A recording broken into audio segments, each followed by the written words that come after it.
Namo Sang Hyang Adibudaya, Namo Buddhaya. Bapak Ibu Saudara sekalian, segenap umat Buddha dimanapun Bapak Ibu berada, pada kesempatan yang berbahagia ini saya ingin menyampaikan sebuah teori Dhamma, pengetahuan Dhamma.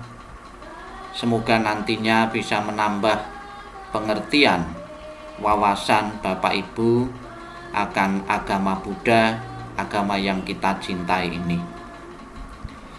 Agama Buddha adalah agama yang universal. Sepanjang sejarah yang sudah lebih dari 2500 tahun, agama Buddha telah membawa kedamaian, kebahagiaan, dan keharmonisan bagi jutaan orang di dunia ini. Agama Buddha sesuai dengan untuk siapapun yang memiliki hati untuk mencerap kebenaran dan yang hendak menjalani hidupnya secara lebih berarti demi orang lain. Agama Buddha mengajarkan manusia untuk berpandangan realistis terhadap hidup dan dunia ini. Namun agama Buddha tidak akan sesuai bagi mereka yang egois dan berhati sempit. Agama Buddha tidak menganjurkan keyakinan membuta bagi para umatnya. Agama Buddha juga tidak suka menakut-nakuti dan membuat orang cemas terhadap ketakutan dan perasaan bersalah yang tidak nyata untuk mengalih yakinkan mereka. Agama Buddha adalah agama yang praktis, yang mendorong umatnya untuk berpikir nalar dan bertanya terhadap apa yang diajarkan Buddha sekalipun. Untuk melakoni hidup selaku umat Buddha, kita mesti siap menapaki jalan hidup yang telah diajarkan Buddha. Kita mesti siap menapaki jalan hidup yang telah diajarkan Buddha. Ini membutuhkan disiplin, tekad, dan upaya yang sangat besar. Praktek religi yang benar membuahkan kedamaian, ketenangan, kebahagiaan, kebijaksanaan, dan kebebasan sempurna.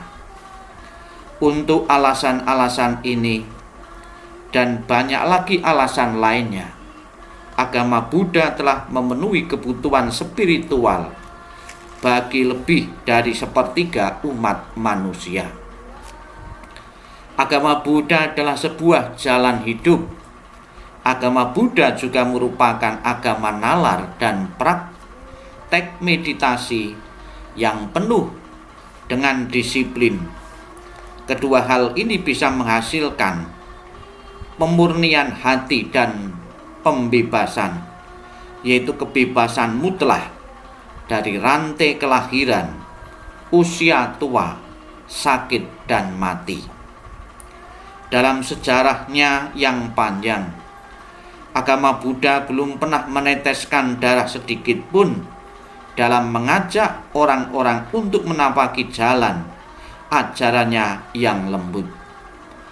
Agama Buddha adalah agama yang meminta semua umatnya untuk mempraktikkan cinta kasih dan welas asih terhadap semua makhluk.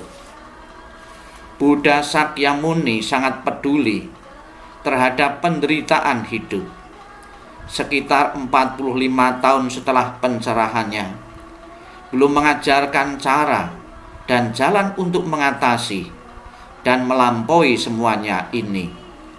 Dengan demikian Saripati, ajaran Buddha adalah ajaran tentang pembebasan dari semua duka dan derita. Buddha mendirikan persamuan Sangga Suci, yaitu komunitas para biksu, lebih dari 2500 tahun yang lalu.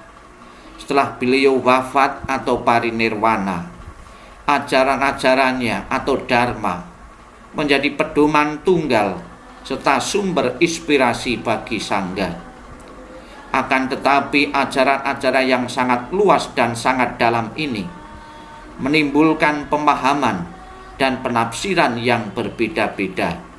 Akibatnya muncullah dua aliran atau tradisi besar. Dalam konsili Buddhis kedua di Vesali yang diadakan sekitar 100 tahun setelah wafatnya Buddha, kedua tradisi besar tersebut yaitu Hinayana dan Mahayana secara resmi terbentuk.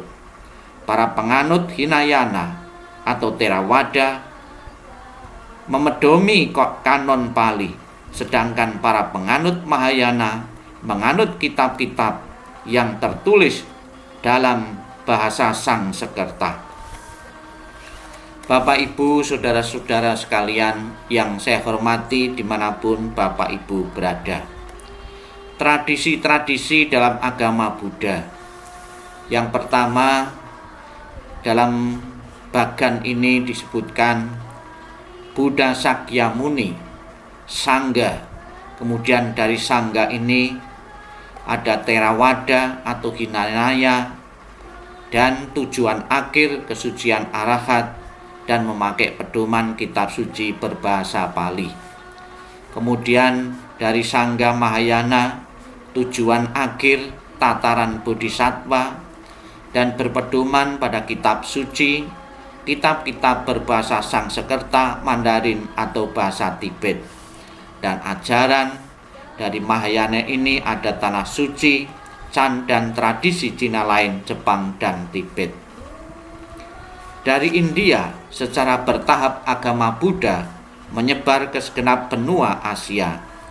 Tradisi Theravada diterima luas di Sri Lanka, Myanmar, Thailand, Laos, Kamboja, dan Malaysia. Sementara Tiongkok, Mongolia, Jepang, Tibet, Nepal, Sikkim, dan Bhutan menerima pandangan dari tradisi Mahayana. Kedua tradisi besar ini sama-sama memiliki ajaran dasar yang sama dari Buddha. Namun penafsiran mereka mengenai tujuan akhir dan praktek-prakteknya tidaklah persis sama. Tradisi Theravada yang sering kali dirujuk sebagai Hinayana berfokus pada pencapaian tataran kesucian arahat. Sementara itu Mahayana yang jauh lebih progresif, liberal, dan terbuka berupaya bukan untuk mencapai pembebasan pribadi, namun untuk melayani umat manusia secara aktif dengan mencapai tataran bodhisattva. Tradisi Mahayana menyadari kelemahan manusia serta menawarkan bantuan dalam keselamatan melalui layanan dari para bodhisattva. Perhatian dan sikap yang agung ini membuat tradisi ini mempunyai sebutan Mahayana atau Wahana Agung, karena tradisi ini berupaya untuk memberi kebaikan bagi semua makhluk dengan membangkitkan niat pencerahan. Mereka yang akan membimbing, mereka melatih jalan bodhisattva. Tradisi Mahayana ini terbuka bagi semua yang hendak mempraktekannya, baik biksu, biksuni maupun berumah tangga. Karena itulah tradisi Mahayana ini mendapat tempat dalam sanubari tak terhitung banyaknya orang, terutama orang-orang Tiongkok. Tak kala Mahayana menyebar ke seluruh penjuru dunia, tradisi ini menyerap berbagai budaya dan keyakinan setempat. Hal ini memungkinkan tradisi Mahayana ini untuk mengubah wujud kebijaksanaan kebudayaan bagi berbagai orang dalam berbagai cara. Dengan demikian, akhirnya terdapat banyak aliran dan agama Buddha Mahayana. Semua aliran ini tidak lain adalah jalan yang berbeda untuk menuju tujuan yang sama. Inilah Bapak Ibu sekilas tentang pengenalan agama Buddha. Semoga kita bersama-sama mengetahui dan nanti akan saya lanjutkan dalam video-video berikutnya. Namo Sang Hyang Adibudaya, Namo Buddhaya.